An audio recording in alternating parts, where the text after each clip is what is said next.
कधीच वाटलं नव्हतं एवढ्या लवकर मार खावा लागेल. तर झालं काय पुढे सांगतेस. ते आधी मी पडले होते जाम आजारी, मला 2 दिवस आधीच चाहूल लागली होती. दरवर्षीप्रमाणे ह्या वर्षी पण मी आजारी पडणारच. पण अहो घरी नसल्यामुळे काही हॉस्पिटलला लगेच जाता येणार नव्हतं, त्यामुळे जरा आराम केला.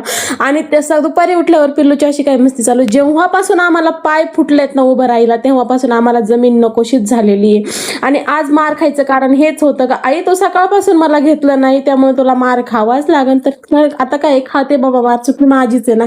तर आहे ना आता आहे ना पिल्लू झाल्यापासून आहे ना मला आजारी पडायची खूप भीती वाटायला लागली. तर बाबा आल्यावरती आम्हाला आईची काही जास्त गरज पडत नाही, कारण की बाबासोबत खूप धिंगाणा मस्ती घालायला भेटती. आईची गरज फक्त आम्हाला भूक लागल्यावरच लागते, तशी काही गरज पडत नाही बरं का.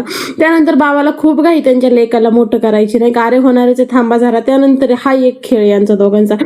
आम्ही दोघंच याच्यापेक्षा एवढे घाबरतो याला असं उभं धरल्यावरती, पण याला अजिबात भीती वाटत नाही कसलीच. आणि तो खूप एन्जॉय करतो ही गोष्ट, पण खूप रिस्क पण आहे. मला कधी कधी खूप भीती वाटते. त्यानंतर संध्याकाळी मस्त अशी वाफ घेतली दोघांनी, सर्दी जाम झालेली दोघांना. तर आहे ना असा होता आजचा दिवस. कसा वाटला ब्लॉग तुम्हाला? चॅनलवरती नवीन असेल तर चॅनलला सबस्क्राईब करा, फॉलो करा. चला भेटू उद्याच्या ब्लॉगमध्ये. बाय.